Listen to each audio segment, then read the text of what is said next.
Ananya's Nana Nani Homes, a paradise for senior citizens. Holidays nale adu namma GT Holidays da, South India's #1 travel brand. Mr. Gold Sunflower Oil, alavilum tarathilum, no compromise. விரைவில் எங்கள் தாயகத்தில் இருந்து இதற்காக நீதி கோருகின்ற வகையில் மீண்டும் தமிழ்நாட்டில் ஒரு மிகப்பெரிய போராட்டங்களை முன்னெடுப்பதற்கு நாங்கள் தயாராக இருக்கிறோம். கவலை கொள்ள வேண்டாம் என்கிற ஆறுதலை அவர்களுக்கு நான் அளித்திருக்கிறேன். உலக தமிழ் சமூகத்துக்கு அளித்திருக்கிறேன். அந்த வகையில்தான் இன்றைக்கு தமிழக வாழ்வுரிமை கட்சியின் தலைமை நிலைய செயலாளர் அமைச்சர் கனவு கண்ணன் அவர்களும் அண்ணன் ஜம்புலிங்கம் போன்றவர்களும் கட்சியுடைய முன்னணி பொறுப்பாளர்களும் இன்றைக்கு இந்த அரங்கத்திற்கு நாம் அழைத்தது தமிழக வாழ்வுரிமை கட்சியுடைய மாநில நிர்வாகிகள், மாவட்ட நிர்வாகிகள், தொகுதி பொறுப்பாளர்கள், நகர ஒன்றிய பேரூர் செயலாளர்கள் என்கிற அளவில் இந்த கட்சியை அந்தந்த பகுதிகளிலே, தொகுதிகளிலே, நகரங்களிலே, ஒன்றியங்களிலே வழிநடத்துகிற தலைமை பண்புக்குரிய தலைவர்களாக இருக்கின்றவர்களை மட்டும் நாங்கள் அழைத்தோம். இந்த அரங்கம் ஒரு இருக்கைகள் கொண்டது. மீதம் ஒரு 4 இருக்கைகளில் வெளியே ஏற்பாடு செய்து ஒரு திரை அமைத்தோம். அதிகபட்சம் ஒரு 1000 பேர் முதலில் கூடுவோம். நம்முடைய நிர்வாகிகளுக்கு நம்முடைய அண்ணன்மார்களை அழைத்து ஈழம் என்றால் என்ன, இனப்படுகொலை என்றால் என்ன, சர்வதேச நீதி விசாரணை புரிவது ஏன் வேண்டும், பொதுவாக்கு எடுப்பின் ஊடாக ஏன் ஒரு தனித்தமிழ் அரசு உருவாக்க வேண்டும் என்ற ஒரு அரசியலை முதலில் நம் கட்சியுடைய நிர்வாகிகளுக்கு ஒரு விழிப்புணர்வை உருவாக்கி அதன் ஊடாக அடுத்த கட்டமாக ஒரு மிகப்பெரிய போராட்டத்தை முன்னெடுப்பதற்கு இங்கு வருகின்ற ஒவ்வொரு நிர்வாகிகளும் தத்தமது பகுதியிலே இருந்து குடும்பத்தோடு தங்கள் பிள்ளை செல்வங்களோடு தமிழீழ விடுதலையும், தமிழீழ விடுதலை புலிகளையும், தமிழீழ தேசிய தலைவர் மேதகு பிரபாகரனையும் ஆதரிக்கின்ற லட்சோபலட்சம் தமிழர்களையும் துண்டறிக்கைகள் ஊடாக, சுவரொட்டிகளின் ஊடாக, வாட்ஸ்அப் குழுக்கள் என்கிற குழுக்களின் ஊடாக, முகநூல் பக்கங்களின் ஊடாக செய்திகளை கடத்தி மக்களை பெருந்திரளாக தமிழ் மக்களை அணிதிரட்டி நம் இனத்திற்கு இழக்கப்பட்டிருக்கிற மாபெரும் அந்த இன அழிப்பிற்கு முதலில் நீதி கோருவோம். சர்வதேச நீதிமன்றத்தில் இதற்கான ஒரு தண்டனையை இந்த இனப்படுகொலையாளர்களுக்கு பெற்றுத் தருவோம். 1956 இருந்து இன்று வரையில் நடைபெறுகின்ற அத்தனை படுகொலைகளும் இனப்படுகொலையே என்பதை உலக சமூகம் ஏற்க செய்கிற அரசியலை இந்த மண்ணில் நாம் செய்வோம். தீர்மானத்தில் மேலோட்டமாக நாங்கள் வலியுறுத்தியிருப்பது போல் எங்களை ஆளுகின்ற இந்திய ஒன்றிய அரசும் தமிழ்நாடு அரசும் நாங்கள் இரு அரசுகளிடம் வேண்டுவது, இந்த கருத்தரங்கத்தின் மைய கருத்தாக நாங்கள் வேண்டுகோள் வைப்பது, எங்களை ஆளுகிற தமிழ்நாட்டுடைய முதலமைச்சர் அண்ணன் தளபதி அவர்களே, இங்கே அண்ணன் கோவை ராமகிருஷ்ணன் அவர்கள் மணியவர்கள் அண்ணன் குறிப்பிட்டது போல் இந்த அரசாங்கங்கள் ஈழத் தமிழர்களுக்கான பல உதவிகளை நான் சட்டமன்றத்தில் கேள்வி நேரத்தின் போது வைத்த போது நீங்கள் செய்திருக்கிறீர்கள், நாங்கள் மறுக்கவில்லை. ஆனால் நீங்கள் முதலமைச்சராக இருக்கிற இந்த தருணத்தில் இன்னைக்கு நூற்றுக்கணக்கான நிலையில் 90க்கும் மேற்பட்ட உடல்கள் எலும்பு கூடுகளாக காட்சியளிக்கின்றன. கட்டி அணைத்த குழந்தை, பால் குடித்த குழந்தை, பள்ளிக்கு செல்கின்ற கைப்பை, அவர்கள் அணிந்து சென்ற செருப்புகள் எல்லாம் எச்சங்களாக, சாட்சிகளாக இன்றைக்கு காட்சியளிக்கின்றன. ஏழும் செய்யாத, குற்றம் செய்யாத, ஏழையும் அறிந்திராத அப்பாவி பச்சை குழந்தைகள், கற்பனை தாய்கள் என்று நீங்கள் நூற்றுக்கணக்கில் பிடித்து கொலை செய்து கொன்று புதைத்த கொடூரத்தை இந்த ராணுவ வீரர்களை வாக்குமூலமாக தந்து இன்றைக்கு ஒரு தமிழன், ஒரு நீதிபதியாக இருந்த இளந்தெனியன் இந்த வழக்கை எடுத்து விசாரித்து இந்த குற்றவாளி கூண்டிலே நிறுத்தியவர்களுக்குரிய தண்டனையை தந்திருக்கிறார்கள். அதற்கு பிறகு அவருக்கு அந்த அதிகாரம் பறிக்கப்பட்டது. இந்த வழக்கை அவர் தொடரக்கூடாது என்று சிங்கள நீதி அரசர்கள் அவருக்கு உத்தரவிட்டார்கள். அவர்கள் மாற்றம் செய்யப்பட்டார்கள். ஆனால் ஒரே ஒரு துளி கிடைத்ததன் அடிப்படையில் இத்தனை எலும்புக்கூடுகள் காட்சிப்படுத்தப்படுகிறது என்று சொன்னால், சிங்கள அரசு 2009 மே 18 வரை எத்தனை ஆயிரம் மக்களை கொண்டார்கள். அண்ணன் சூசை, புலித்தேவர் அண்ணன், அதுபோன்ற நடேசன், அண்ணன் புயல், எத்தனையோ விடுதலை புலிகளின் அரசியல் துறை பொறுப்பாளர்கள் தமிழ்நாட்டில் இருக்கிற முக்கிய தலைவர்களோடு தொடர்பு கொண்டு பேசிய போது சனம் செத்து கிடக்கிறது, கொத்து கொத்தாய் செத்து கிடக்கிறது. ஒரு உடலின் மீதுதான் கால் வைத்து நாங்கள் கடக்க வேண்டியிருக்கிறது. யார் ஒருவரும் தப்பித்து ஓட வேண்டும் என்று சொன்னால் ஆயிரக்கணக்கான உடல்கள் மீதுதான் ஏறி செல்கிறோம். குற்றுயிரும் குழுவருமாக கால் இழந்து, கையிழந்து, மண்டை உடைந்து, இருதயம் கிழிந்து தொப்புள் கொடி உறவுகள் தொப்புள்கள் வெளியே வந்து உடல்கள் வெளியே கிடந்து மூளை சிதறி கிடந்த காட்சிகள் எல்லாம் கூட இங்க ஒளித்திரைக்கு பின்னால் காட்டப்பட்டிருக்கின்றன. இனக்கொலை படுகொலை பதாகைகளிலே வைக்கப்பட்டிருக்கின்றன. இவ்வளவு பெரிய அநியாயத்தை அக்கிரமத்தை சிங்கள பௌத்த பேரினவாத அரசு செய்த போது தாய் தமிழ்நாட்டில் வாழ்கின்ற 7 கோடி தமிழ் மக்களாகிய நாம் சலனமற்று இருக்கிறோம். இந்த பிரச்சனை வெளியிட்டு வருகின்ற போது வீதிக்கு வருகிறோம், போராடுகிறோம், ஆர்ப்பாட்டம் செய்கிறோம், உண்ணாவிரதம் இருக்கிறோம், கருத்தரங்குகள் நடத்துகிறோம். அதோடு நாம் மறந்து நம் வேலையை பார்த்து சென்று விடுகிறோம்.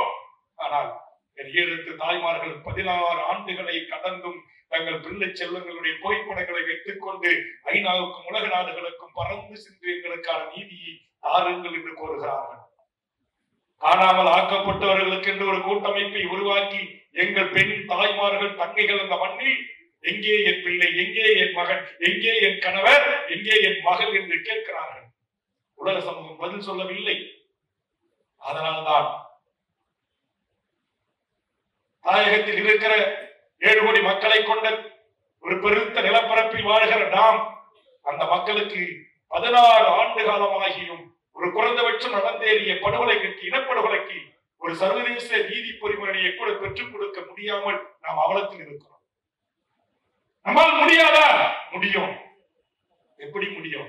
நம்ம ஆளுகின்ற தமிழக அரசு, இந்த தமிழ்நாடு அரசும் இந்திய ஒன்றிய அரசும் நினைத்தால், புவிசார்ந்த அரசியலில் மிகப்பெரிய செல்வாக்காக இருக்கிற இந்திய ஒன்றியம் நினைத்தால் ஐக்கிய நாடுகள் சபையின் ஊடாக ஈழத்தில் நடந்தது இனப்படுகொலை தான் என்று நம்முடைய நாடாளுமன்றத்தில் ஏகமனதாக தீர்மானம் நிறைவேற்றி நம்முடைய நாடாளுமன்ற உறுப்பினர்கள் புதுவை உட்பட 40 நாடாளுமன்ற உறுப்பினர்களின் அழுத்தத்தின் ஊடாக ஒன்றிய அரசுக்குரிய அழுத்தத்தை தந்து நிச்சயம் ஐக்கிய நாடுகள் சபையிலே இப்படி ஒரு தீர்மானத்தை கொண்டு வந்து சர்வதேச நீதிமன்றத்தில் இலங்கை அதிபர்களை நிறுத்த முடியும், இனப்படுகொலையாளர்களை நிறுத்த முடியும், அவனுக்குரிய தண்டனையை பெற்றுத்தர முடியும். ஆனால் தமிழ் சமூகம் அதற்கான முன்னெடுப்பை இங்கே அண்ணன் கொளத்தூர் மணி அவர்கள் சொன்னது போல் தமிழ் ஈழ விடுதலையை ஆதரிக்கின்ற அரசியல் கட்சிகளில் அவர் சொன்னார், இதையெல்லாம் ஆதரித்து போராடுகிற இயக்கங்களாக நாங்கள் இருக்கிறோம். நீங்கள் இயக்கங்களாக இருக்கிறீர்கள், நாங்கள் சிறிய அரசியல் கட்சிகளாக இருக்கிறோம். நாங்கள் அரசியல் கட்சியாக இருக்கிறோம். எங்களிடத்தில் 40 எம்பிக்கள் இல்ல, நூற்றுக்கணக்கான எம்எல்ஏக்கள் இல்ல, ஆட்சி அதிகாரம் எங்கள் கைகளில் இல்ல. ஆனால் நாங்கள் ஆதரித்து நின்றிருக்கிற தமிழ்நாட்டின் முதலமைச்சர் தளபதி ஸ்டாலின் அவர்களே, உங்களிடத்தில் இன்றைக்கு 39 நாடாளுமன்ற உறுப்பினர்கள் இருக்கிறார்கள். புதுவை உட்பட தமிழர்கள் 40 பேர் இருக்கிறோம், 18 மக்களவை உறுப்பினர் இருக்கிறோம். தமிழ்நாட்டுடைய தனிப்பால் பெருமையோடு ஆட்சி நடத்துகிறீர்கள்.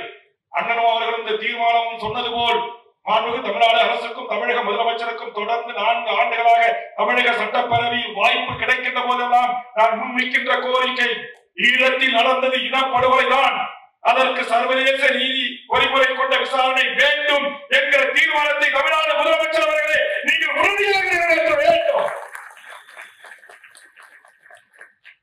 தீர்வு நமது தமிழீழ மண்ணிலும் புலம்பெயர்ந்த ஈழ உறவுகளிடமும் ஒரு பொது வாக்கெடுப்பை நடத்தி சுதந்திர தமிழீழ தேசத்தில் எம் ஈழ உறவுகள் சுதந்திரமாக வாழ்வதற்கான வாய்ப்பை உருவாக்கி தாருங்கள் என்கிற தீர்மானத்தையும் நீங்கள் நிறைவேற்ற வேண்டும்.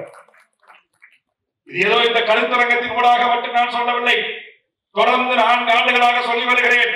செஞ்சியில் நடைபெற்ற மே 18 முள்ளிவாய்க்கால் இணைவேந்தல் கூட்டத்திலே சொன்னேன், மாண்புமிகு அண்ணன் தளபதி அவர்களே, இதை நீங்கள் உங்கள் ஆட்சி காலத்தில் செய்ய வேண்டும் என்று சொன்னேன்.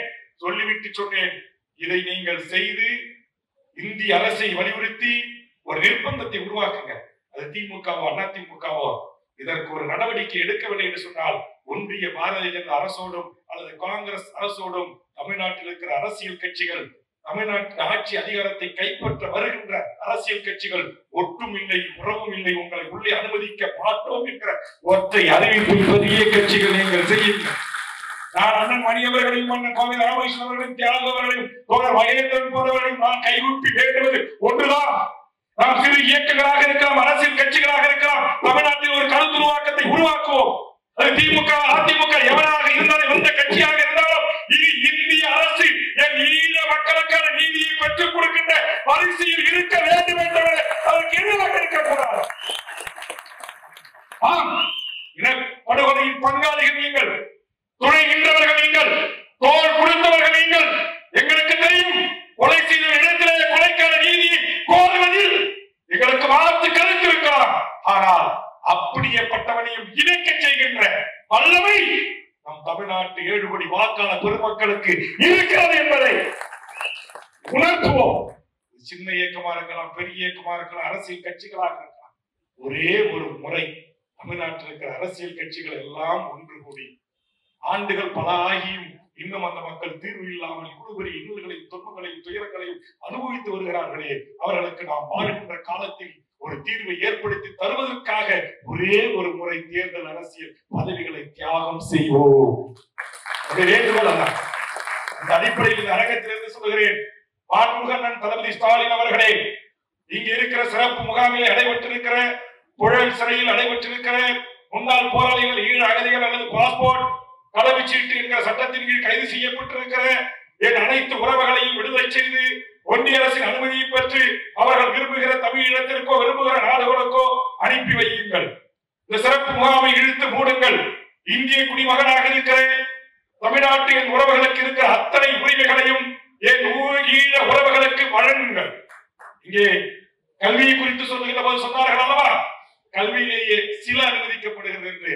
அந்த சில அனுமதிகள் அந்த துவக்கப்பள்ளி, உயர்நிலைப்பள்ளி, கல்லூரி கல்வி வரையிலும் படிப்பதற்கான உரிமையை உங்கள் தந்தை கலைஞர் மு. கருணாநிதி தான் என் வேண்டுகோளை ஏற்று அறிவித்தார். நன்றி சொல்லுங்கள்.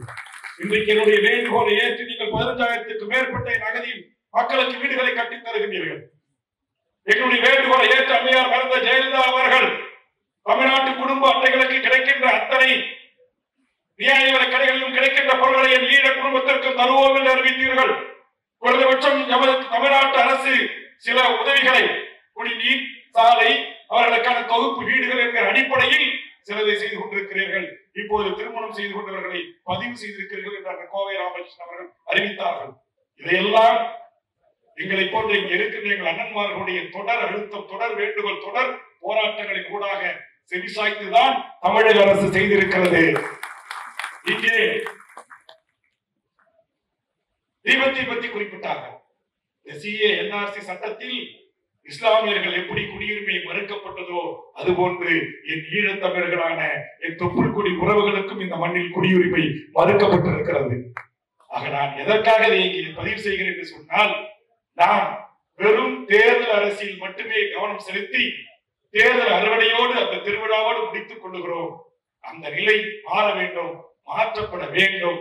அதற்காக தமிழக வாழ்வுரிமை கட்சி எந்த தியாகத்தையும் செய்வதற்கு தயாராக இருக்கிறது. நாங்க வருகின்ற தேர்தலில் எம்எல்ஏ சீட்டு வாங்கணும், எண்ணிக்கையை பெருக்கணும், உள்ள போகணும், இது எல்லாம் எங்களுக்கு கடைசிதான்.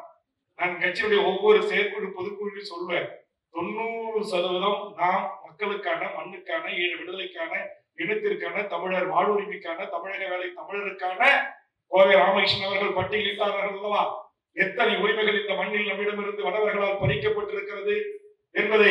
ஆக இவற்றையெல்லாம் வென்றெடுப்பதற்கான அரசியல் செய்வோம். வாய்ப்பு இருந்தால், தேவைப்பட்டால் பிரதமர் அரசியல் கட்சி எங்களை சுயமரியாதையோடு தன்மானத்தோடு நடத்தி எங்களுக்கு கூறிய அங்கீகாரத்தை தந்தால் தேர்தல் அரசியலில் போட்டியிடுவதை குறித்து நாங்கள் பரிசீலனை செய்வோம் என்பதுதான் நான் கட்சி தொடங்கிய காலத்தில் சொன்ன வாசகம். அதை இன்றைக்கும் நான் சொல்லுகிறேன்.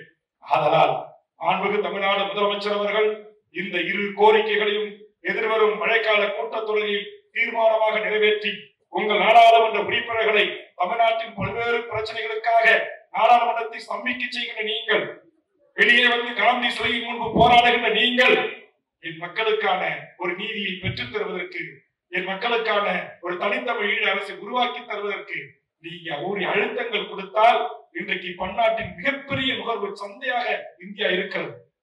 நாம் கொண்டு வருகின்ற ஐநாவின் ஊடாக நாம் கொண்டு வருகிற அந்த தீர்மானத்தை நிச்சயம் இந்தியா நினைத்தால் நீங்கள் உங்கள் அதிகாரத்தை பயன்படுத்தி உங்கள் நட்பு நாடுகளை கன்வின்ஸ் செய்து நிச்சயமாக இலங்கைக்கு எதிராக தீர்ப்பளிக்குவதற்கு, வாக்களிப்பதற்கு, நீங்கள் அந்த சட்டத்தை நிறைவேற்றுவதற்கு வாய்ப்பு இருக்கிறது. ஆனா அமெரிக்கா அப்படி ஒரு முயற்சி எடுத்த போது கூட அந்த முயற்சியிலே பல்வேறு திருத்தங்களை செய்து ஒரு சில வீரியமிக்க தீர்மான வார்த்தைகளை கூட நீர்த்து போக செய்ததுதான் இந்திய அரசு. அது காங்கிரஸ் அரசாக இருக்கலாம், பிஜேபி அரசாக இருக்கலாம், தமிழர் விரோத அரசாக, தமிழ் இன விரோத அரசாக, தனித்தமிழ் ஈழ விடுதலைக்கு எதிரான அரசாக இருந்திருக்கிறீர்கள். அதனால் என் தாய் தமிழகம் நான் வேண்டுவது ஒரே ஒரு தேர்தல், ஒரு சட்டமன்ற தேர்தல், ஒரு நாடாளுமன்ற தேர்தல். இதுல ரெண்டுலயும் இந்த நிலைப்பாட்டை எடுத்து நம்முடைய மக்கள் வாக்களிக்க கூடிய ஒரு விழிப்புணர்வு பெற்ற, ஒரு அறிவு பெற்ற ஒரு சமூகமாக இந்த மக்களை மாற்றுவதற்கான ஒரு கள அரசியலை, ஒரு புரிதல் அரசியலை, நீ எந்த கட்சிக்காரன் வந்து ஓட்டு கேட்டாலும் இதை நீ செய்வியா, நான் உனக்கு ஓட்டு போடுறேன், இல்லை என் ஊரை விட்டு வெளியே போ என்று சொல்லக்கூடிய அரசியலை இந்த மக்களுக்கு நாம் கற்க வேண்டிய கட்டாயத்தில் இருக்கு. அதனாலதான் இன்னைக்கு யாரும் ஆசைப்படுகிறார். ஏதோ தமிழ்நாட்டு முதலமைச்சர் சீட்டு மட்டும் இங்கு யாருக்கு வேணுமாலும் சொந்தம், யாரு வேண்டுமானும் வந்து அமரலாம் அப்படின்ற ஒரு நிலைமை இருக்கிறது. இந்த நிலைமை மாற்றப்பட வேண்டும். இந்த மண்ணையும், இந்த மொழியும், இந்த இனத்தையும், இந்த இனத்தின் வரலாற்றையும், என் கடல்களால் பிரிக்கப்பட்ட என் தனித்தமிழ் ஈழ அரசியும் உருவாக்கி தருகின்ற, அதற்கு ஆதரவாக இருக்கின்ற, புலிகளை ஆதரிக்கின்ற, தமிழ் ஈழத்தை ஆதரிக்கின்ற ஒரு அரசியல் தலைவர் நெஞ்சிடத்தோடு, ஆம் தமிழ்நாடு அரசு அமைந்தால் என் அரசு ஆட்சியில் இருக்கின்ற காலத்தில் தனித்தமிழ் ஈழ அரசை உருவாக்குவதற்கான எல்லா பணிகளையும் என்னாலும் நடத்தப்படும் இந்த அரசு செய்யும் என்று துணிந்து அறிவிக்கக்கூடிய அரசியல் கட்சி தமிழ்நாட்டின் அதிகாரத்தை வரக்கூடிய அரசியலை நிச்சயம் உருவாக்கும். நீங்க இதை செய்யல அப்படின்னா நாளை இப்படிதான் தமிழ் சமூகம் விழிப்புணர்வு பெற வைக்க வேண்டும். ஆனால் அந்த உணர்வோடுதான் வளர்ந்து வருகின்ற தமிழக வாழ்வுரிமை கட்சி தமிழ்நாட்டு அரசிடம், தமிழக முதலமைச்சரிடம் இந்த கோரிக்கை இந்த நேரத்திலே நாங்கள் முன்வைக்கிறோம். இங்கு தலைவர்களோடு கலந்து பேசி இன்னும் தமிழர் வாழ்வுரிமை கூட்டமைப்பிலும், ஈழத்தமிழர் வாழ்வுரிமை கூட்டமைப்பிலும், தமிழீழ விடுதலையும் ஆதரிக்கின்ற, நேசகரம் நீட்டுகின்ற அரசியல் சக்திகளோடு, அமைப்புகளோடு, இயக்கங்களோடு கலந்து பேசி நிச்சயம் இந்த ஆகஸ்ட் 15 சுதந்திர விடுதலை திருநாளுக்கு பிறகு ஒரு நாளில், முகூர்த்த நாள் இல்லாத ஒரு நாளில் தமிழ்நாட்டின் 38 மாவட்ட ஆட்சித்தலைவர் அலுவலகம் முன்பும் இந்த கோரிக்கைகளை முன்வைத்து செம்மணி மனித பேரவலத்திற்கு நீதி கோரி இந்த 2 கோரிக்கைகளையும் உடனடியாக நடைபெறுகின்ற கூட்டத்தொடரில் தமிழக அரசு தீர்மானமாக நிறைவேற்ற வேண்டும் என்பதை வலியுறுத்தியும், எங்கள் மக்களால் தேர்ந்தெடுக்கப்பட்ட தமிழக அரசு இயற்றுகிற தீர்மானத்தை தூக்கி குப்பையில் வீசுகிற அரசாக மோடி அரசு இருக்கக்கூடாது என்பதை எதிர்த்தும் மாவட்ட தலைநகரங்களில் அதற்கான ஒரு போராட்டத்தை நாம் முன்னெடுப்போம். அதற்கான தேதியை இன்று கலந்து கொள்ளாத ஆதரவு சக்திகளிடம் கலந்து பேசி விரைவில் நாம் அறிவிக்க இருக்கிறோம். அனைத்து ஆளுமைகளோடும், தோழமைகளோடும், ஈழ விடுதலை ஆதரிக்கிற சக்திகளோடும் நாம் ஒன்று திரண்டு நிச்சயம் ஏதோ போர் நடந்துச்சு, மக்கள் செத்துட்டாங்க, அவர்கள் வேலையை பார்க்க ஆரம்பித்து விட்டார்கள் என்கிற நிலையில் இல்லாமல் எத்தனை ஆண்டுகள் ஆனாலும் இங்கே அண்ணன் அவர்கள் குறிப்பிட்டது போல் தனித்தமிழ் ஈழ அரசு அமைகின்ற வரை எங்கள் தாய் நிலம் உங்களுக்காக தோள் கொடுக்கும் உரிமைக்கும் போராடும் என்பதை உறுதி செய்கின்ற போராட்டங்களை முன்னெடுப்போம் என்று தெரிவித்து, மீண்டும் ஒரு முறை என் அன்பு சகோதரன் வேணுகோபால், ஜெகதீஷ் பாண்டியன், ஓழேந்தி மாறன், மகேந்திரன், தர்மேஷ், பிரபாகரன், சதீஷ்குமார், தம்பி குமரவேல் உள்ளிட்ட அத்தனை இந்த நிகழ்வுக்காக நான் சொன்னதை ஏற்று கடமையாக உணர்ந்து வண்டி வாகனங்களை ஏற்பாடு செய்து மாநில நிர்வாகிகள், மாவட்ட நிர்வாகிகள், தொகுதி பொறுப்பாளர்கள் யாரார் தனக்கு கொடுக்கப்பட்ட அந்த பணியை அந்த பொறுப்பாளர்களோடு கலந்து கொண்டீர்கள் என்கிற விவரம் என் கைக்கு வந்திருக்கிறது. நான் ஒவ்வொரு மாவட்டமாக பெயர் சொல்ல விரும்பவில்லை. அப்படி இது எவ்வளவு பெரிய ஒரு முக்கியத்துவம் வாய்ந்த நிகழ்வு என்பதை உள்ளார்ந்த உணர்வோடு ஏற்றுக்கொண்டு 1000க்கும் மேற்பட்ட உறவுகள் கும்மிடிப்பூண்டியில் தொடங்கி கன்னியாகுமரி வரையிலும் இருந்து வருகிறது. இந்த கருத்தரங்கத்திற்கு பங்கெடுத்துக் கொண்டமைக்காக உங்கள் அனைவருக்கும் மீண்டும் ஒரு முறை இருகரம் கூப்பி நெஞ்சார்ந்த நன்றியை தெரிவித்து தலைவர்களை அனுப்பி வைத்துவிட்டு உங்கள் அனைவரோடும் நான் ஒரு சில நிமிடம் பேச இருக்கிறேன். எனது பத்திரிகை ஊடகங்களுக்கும் இந்த அரங்கத்தை தந்து உதவிய தமிழ்நாடு அரசுக்கும், நீங்க ஏன் இருக்கையிலே இருக்கணும்னா ஒரு 4 இருக்கைக்கு மட்டும் இங்க தேநீரும் இங்க ஒரு சின்ன சிற்றுண்டி வழங்கப்பட்டது. மற்றவங்களுக்கு வழங்கல, மாடத்தில் இருப்பவர்களுக்கு அங்கேயே கொடுக்க சொல்லிட்டு உங்களுக்கு வந்துச்சு. மற்றவர்களும் இருந்து சிற்றுண்டியை சாப்பிட வேண்டும். அண்ணன்மார்கள் சென்ற பிறகு கட்சி ரீதியான அடுத்த ஒரு சில அறிவிப்புகளை நான் வெளியிட இருக்கிறேன். அதனால சீக்கிரம் கொடுக்க ஆரம்பிக்கும். சென்னை மாவட்ட நிர்வாகிகள் எந்த பகுதியிலிருந்து விட்டீங்களோ அவங்களுக்கு அப்படியே சீக்கிரம் பத்திரிகையாளர்கள் எல்லாருக்கும் இந்த தேநீரையும் சிற்றுண்டி நீங்கள் கொடுத்து உதவ வேண்டும் என்று கேட்டு, இதற்காக உண்மையிலேயே என்னுடைய அந்த குரல் பதிவு தான். யாருக்கு நேரடியா நான் பேச முடியல. மாநில நிர்வாகிகள், மாவட்ட பொறுப்பாளர்கள், தொகுதி பொறுப்பாளர்கள் என்கிற அளவில், மண்டல பொறுப்பாளர்கள் என்கிற அளவிலே இந்த குரல் பதிவின் கூடாக இந்த கருத்தரங்குக்கு வாருங்கள் என்று சொன்னேன். யாரால் இதற்காக பிரத்யோகமாக நான் சொன்ன, நீங்க தொண்டர்களை திரட்டி வருகின்ற மாநாடு அல்ல, தொண்டர்களை திரட்டி வருகின்ற ஆர்ப்பாட்டம் அல்ல, இது ஒரு கருத்தரங்கு. முதல்ல நம்ம கட்சியில் இருக்கிற நகர செயலாளர், பேரூராட்சி செயலாளர், ஒன்றிய செயலாளர், தொகுதி பொறுப்பாளர்கள், மாவட்ட பொறுப்பாளர்கள், மாநில பொறுப்பாளர்கள், இது போன்ற ஆகச்சிறந்த ஆளுமைகளுடைய ஈழம் சார்ந்த விடயங்களை நீங்கள் தெரிந்து கொள்ள வேண்டும். ஏற்கனவே நம் கட்சியிலே கருத்துரையாற்றுவதற்காக பயிற்சி அரங்கத்திற்கு வந்தவர்கள் தான் நம்முடைய அண்ணன் கொளத்தூர் மணி, நம்முடைய தியாகு போன்ற எண்ணற்ற தமிழ் சமூகத்தின் ஆளுமைகள், ஈழ விடுதலை ஆதரத்தின் தலைவர்கள். அதனால் உங்களை முதலில் அரசியல்படுத்த வேண்டும். இன்னைக்கு எனக்கு உண்மையிலேயே ரொம்ப மகிழ்ச்சி. ஏன்னா ஒரு கெட்ட பழக்கம் இருக்கு. ஒரு 3 மணி நேரம் சினிமா கூத்தாடி பாட்டு போய் பாக்குறீங்க, கை தட்டுறீங்க, விசில் அடிக்கிறீங்க, ஆறாபரம் இருக்கீங்க, அப்படியே இருக்கையில முனையில வந்து எழுச்சியா இருக்கிறீங்க. ஆனா இன்றைக்கு ஒரு படுகொலையாளர் நம்ம மக்களுக்கு நீதி ஒருவருக்கு ஒரு கருத்தரங்கம் நடத்தினா, ஒரு போராட்டம் நடத்தினா, அங்க 4 பேர், இங்க 4 பேர், அப்படி என்ற நிலையில் பல கட்சிகள் இருந்து அதுவே இன்றைக்கு சுலோகமாக பல கட்சிகளுக்கு மாறி இருக்கிறது. ஆனா நம்முடைய கட்சியில் அது இல்ல. அந்த மகேந்திரன் என்னை கை கொடுத்து என்னை பாராட்டினார்கள். ஒரு திட்டமிட்ட, ஒரு ஒழுங்கு எந்த எங்கேயாச்சும் காலியா இருக்காங்க, போறாங்களா, திருப்பி வராங்களா, உட்காடுறாங்களா, அப்படியே நெளிகிறாங்களா, அப்படிங்கிறதெல்லாம் நான் ரொம்ப கவனிப்பேன். ஏன்னா முதல்ல நம்ம ஒரு தலைவர் தலைமையில ஒரு அறிவார்ந்த ஒரு தமிழ் சமூகம், ஒரு அற்புதமான எந்த லைன்ல விட்டீங்கப்பா? 3 4 சரி, 5வது லைன்ல கொடுங்க, எல்லாருக்கும் கொடுங்க. இன்னும் நிறைய பேர் வேகப்படுத்து, ராம்குமார் எடுத்துருவாங்க, பின்னாடி பக்கத்துல கொஞ்சம் பேர் கொடுங்க, கொஞ்சம் விரைவா கொடுங்க. ஏன்னா கொடுங்க, 2000 பேருக்கு அந்த போண்டா டீல ஏற்பாடு பண்ணிருக்கு. அதனால நீங்க எல்லாருமே தாராளமா சாப்பிட்டு தான் போகணும்.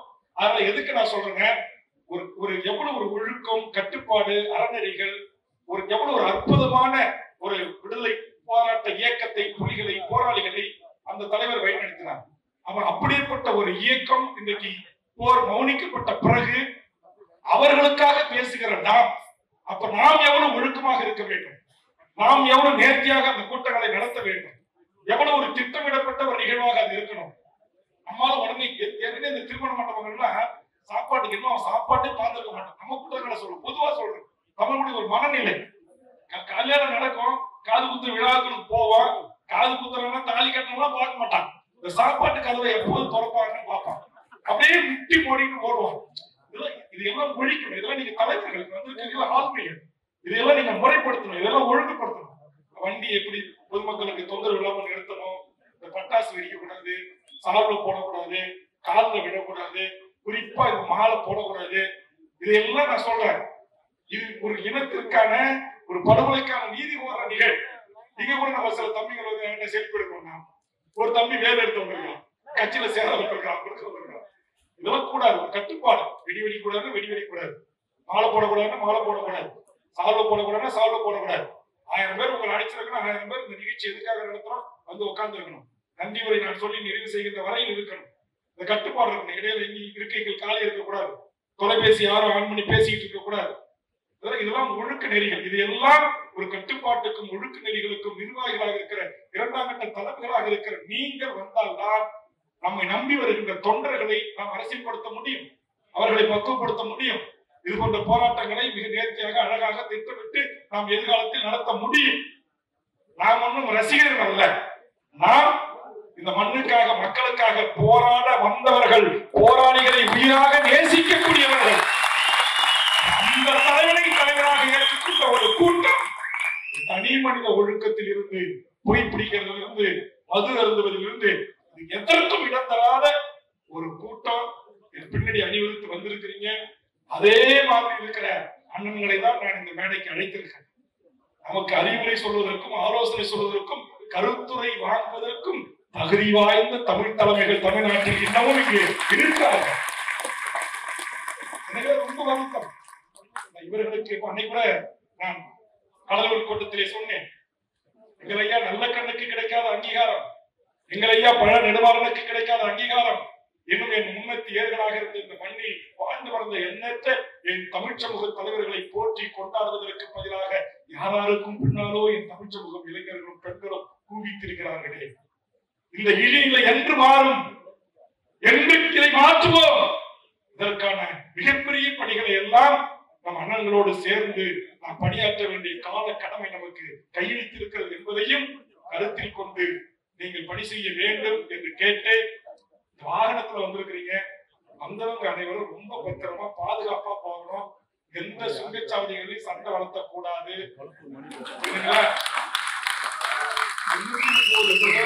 சுங்கச்சாவடிகளையும் கட்சி கொடுத்த வேண்டிய வண்டிகளுக்கு சுங்கம் கேட்க மாட்டான். அதனால கேட்டாலும் இந்த நிகழ்ச்சிக்கான கோரிக்கையை உங்களுக்கு கொடுக்கணுமா அப்படின்னு கேளுங்க. 2 லட்சம் மக்கள் படுகொலையான மக்களுக்கு நீதி கேட்பதற்கு நாங்கள் போனோம்டா, இதுக்கு சாவு வீட்டுக்கு 7 வீட்டுக்கு போயிட்டு வர முதலமான என்கிட்ட தாலி அறப்பு அப்படின்னு கேட்டுட்டு அமைதியா கடந்து போங்க. இதெல்லாம் உங்களுக்கு சொல்ல வேண்டிய தேவைகள் இருக்கிறது என்பதை நேரத்தில் சொல்லி, இவ்வளவு நேரம் இந்த கருத்தரங்கில் அமைதி காத்து, ஒருவர் கூட வெளியில பார்த்தா இருக்கை முழுவதும் இணைந்து நான் இறங்கி போய் பார்த்துட்டு வந்தேன். எல்லா இடங்களிலும் தலைகளாக இருந்தீர்கள். முதல் முறையாக நம்முடைய ஒரு கருத்தரங்கு, நம்ம மாநாடு, போராட்டம், முற்றுகை இப்படிதான் நம்ம கடந்து வந்த பாதை, முதல் முறையாக ஒரு கருத்தரங்கத்திற்கு அண்ணன்மார்களை அழைத்து இந்த ஒரு கருத்தாக்கத்தை நாம் எடுத்திருக்கிறோம். ஈரமண்ணில் செம்மணி மனித புழவழி, என்னை என் மண்ணில் புதைத்தாய், என் மண்ணை எங்கே புதைப்பாய் என்ற முழக்கத்தோடு அந்த உறவுகளுக்கான நீதி கோரலையும் ஒரு தனித்தமிழ் அரசை உருவாக்கி தருவதற்கும் இனப்படுகொலைக்கான சர்வதேச நீதி விசாரணையும் இந்திய அரசை எப்படியாவது பணிய வைத்து நமக்கு இருக்கிற வாக்குச்சீட்டின் பலத்தை கொண்டு ஒரு நிர்பந்தத்தை உருவாக்கி ஒன்றிய அரசே ஒரு பொது வாக்கெடுப்புக்கும் இனப்படுகொலைக்குமான தீர்மானத்தை நாடாளுமன்றத்திலும் சட்டமன்றத்திலும் ஏகமனதாக நிறைவேற்றி ஐக்கிய நாடுகள் சபையினூடாக அதை நிறைவேற்றி அதை நடைமுறைப்படுத்துவதற்கு ஒவ்வொரு தமிழக வாழ்வுரிமை கட்சி தொண்டரும் உலகத்தில் வாழ்கின்ற அத்தனை தமிழ் மக்களுக்கும் பிடித்த அன்புக்குரிய அந்த மகத்தான தலைவன் வேலுப்பிள்ளை பிரபாகரன் என்கிற அந்த தலைவனை நேசிக்கிற ஒவ்வொரு உறவுகளும் நாம் இந்த இன அழிப்பை, இந்த படுகொலைகளை, இனக்கொலைகளை கருத்தில் கொண்டு தேதி அறிவிக்க நாளில் ஒருங்கிணைந்த மாவட்ட தலைநகரங்களில் ஒவ்வொரு மண்டல பொறுப்பாளர்களும், தொகுதி பொறுப்பாளர்களும், மாவட்ட பொறுப்பாளர்களும், மாநில நிர்வாகிகளும் பொறுப்பெடுத்து இங்கு வருகிற இருக்கிற அண்ணன்மார்களையும் இன்னும் சில தலைவர்களையும் இந்த மாவட்டத்திற்கு சிறப்பு போராட்டத்தில் தலைமை உரை ஆற்றுவதற்கு அல்லது கண்டன உரை ஆற்றுவதற்கு தேர்வு செய்து அனுப்பி வைக்கிறோம். மிக நேர்த்தியாக திட்டமிட்டு தமிழ்நாட்டின் 38 அரசு வருவாய் மாவட்ட தலைநகரங்களிலும் மாவட்ட ஆட்சித்தலைவர் அலுவலகம் முன்பாகவோ அல்லது ஒன்றிய அரசு அலுவலகம் முன்பாகவோ திட்டமிட்டு அதற்கான அனுமதியை பெற்று அழகா நம்முடைய முப்பாட்ட சோழன் கொடி தாங்கிய நம்முடைய இந்த கொடியோடு, இந்த இன அழிப்பிற்கான பதாகையோடு நாம் நீதி கேட்டு ஒன்று கூடுகின்ற போராட்டத்தில் மீண்டும் உங்களை அனைவரும் நாங்கள் சந்திப்போம் என்பதை தெரிவித்து இந்த வேண்டுகோளை ஒரு குரல்பதியின் ஊடாக இந்த வேண்டுகோளை செவிமடுத்து நமது தலைமை நிர்வாகிகளுடைய வேண்டுகோளை ஏற்று தமிழ்நாடு முழுவதும் 1000க்கும் மேற்பட்ட உறவுகள் திரண்டு வந்து இந்த கருத்தரங்கள் பங்கேற்றமைக்காக நானே உங்கள் அனைவருக்கும் நன்றி சொல்லி நிறைவு செய்கிறேன். நன்றி, வணக்கம். Ananya's Nana Nani Homes, a paradise for senior citizens. Holidays nale adu namma GT Holidays da, South India's #1 travel brand. Mr. Gold Sunflower Oil, அளவிலும் தரத்திலும் no compromise.